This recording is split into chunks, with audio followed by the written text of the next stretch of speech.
You ever drive up to your own place, spot a brand new welcome sign that makes it look like your home just got annexed by a club you never joined, and suddenly, your weekend's about to get ruined? That's exactly what happened the day I came back to the Baylor homestead expecting peace, but instead finding myself staring down a private HOA sign staked smack in the middle of my land. Yeah, that happened. And looking back, it wasn't just a prank or some zoning mix-up, but the opening shot of a war for the soul of my family's history. Now, for as long as anyone could remember, the Baylor land had stood silent and wild up in those Arizona hills, scrub pine rattlesnakes. A house built by my great-grandfather before Arizona even called itself a state. This place wasn't just an address. It was the kind of land where you could hear your ancestors if the wind was right, and maybe catch the scent of last year's rain coming off the stones. So you get why I felt my blood start to boil as I got closer, spotting new street signs, mailboxes stamped Baylor that I never asked for, even a nylon flag I sure as hell hadn't planted. I'd just finished patching the roof and was fixing to tackle the root cellar. No part of me was ready for this circus. I was halfway up the driveway when my phone buzzed. Private number, but I picked up. Sometimes curiosity is stronger than common sense. On the line was Karen Langford, introducing herself as the president of Pine Ridge Estates HOA, as if that was supposed to mean anything to me. Her voice had the kind of polish that comes from selling houses you'd never afford, and she jumped right into clarifying details about how my property might now be under their jurisdiction. You know what I mean? That bureaucratic nonsense where someone tries to make you question what you already know. I told her real calm that this land's been in my family for over a century, deeded, taxed, the whole 9 yards. She chuckled. Actually chuckled and said they'd reviewed some maps from 1948 and flagged my land as provisional community space. That's when I knew I was in trouble. Not the kind you talk your way out of this, was the slow, grinding kind, full of paper and people with titles who'd never built a fence in their lives. Instead of burning their sign, I left it up. Petty, I know, but I wanted them to see it untouched next time they tried this. But the longer I looked around, the more I realized this wasn't a joke. Trail markers, benches, all set up like someone was building a park on my family's bones. By the next weekend, it escalated a fresh steel gate with a keypad and a sign warning me that my own road was now HOA enforcement territory. There was no code for me, no explanation, just a red light blinking like it was daring me to fight. So I called the county, figured maybe someone had made a mistake. Instead, I got told the road was now part of a managed easement pending a land use determination. Basically, the HOA had petitioned to oversee access just while they sorted things out, of course. I had to park 2 miles away and hike in, but what really hit me was the neon orange notice on my front door: HOA occupancy suspension, no trespassing, utilities cut off by request of the landholder, which according to the power company was now Pine Ridge HOA.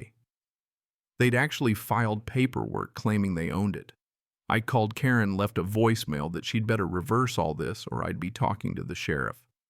That night I locked myself in my truck watching the stars, wondering how the hell it had come to this. By dawn, I was elbow deep in county archives with a cup of bad coffee, determined to prove once and for all that this land was mine.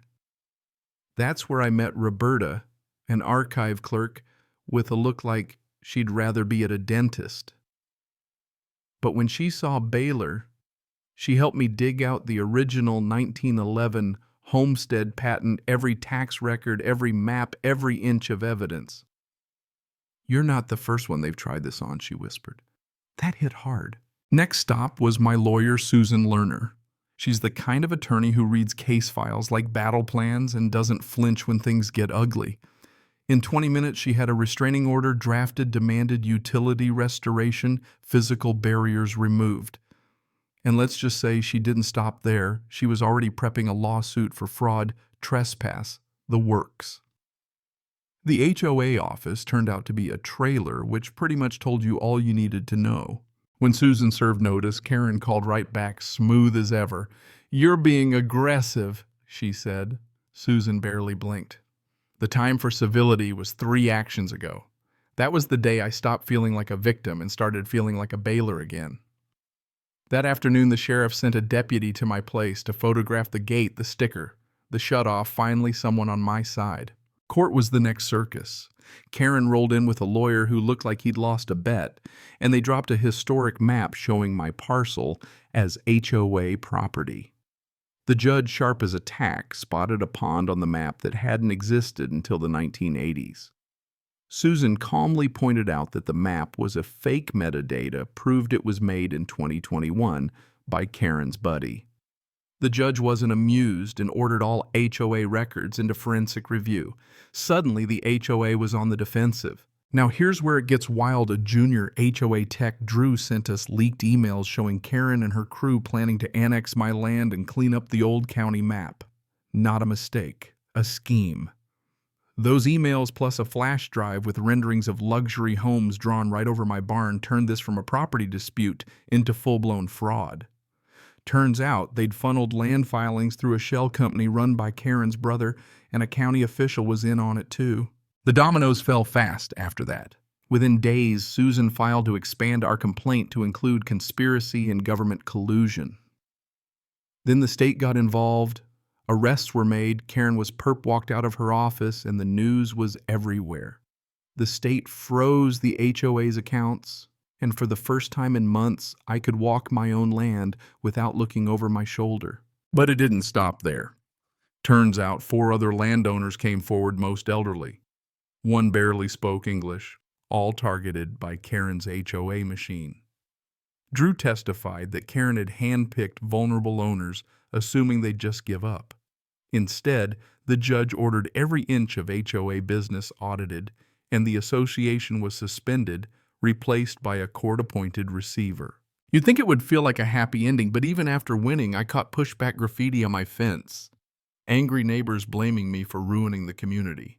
One even tried blocking my road until the sheriff towed his truck. Yeah, I kept fighting. The civil case led to $1.2 million in damages, and the judge declared my homestead a protected historical site immune from HOA takeover forever. Final hearing, the courtroom's packed, press everywhere, Karen in an orange jumpsuit trying to hide behind a blazer. The judge reads out the convictions, fraud, conspiracy, forgery, you name it, slaps her with 14 years no parole, and rules that the HOA owes me for every cent of damage. But more than the money, it's the legacy, my family's name carved into a sign that no one's going to move again. When it was over, I stood at the front gate with a cold beer watching the sunset, a new sign glinting in the light, Baylor Homestead, established 1912. I thought about my grandfather, about history, about the cost of not backing down. And you know what? Some fights aren't about money or even land. They're about memory, about not letting thieves with nice titles and fake maps write over the stories that came before. My story became a warning. You can try to steal a legacy, but if you mess with the wrong person, you're liable to lose your own. So now I'm curious, do you think fighting back is worth it, even when the odds and the experts are stacked against you? Drop your thoughts below, because these days the difference between justice and a scam might just be whether you keep your receipts and your nerve.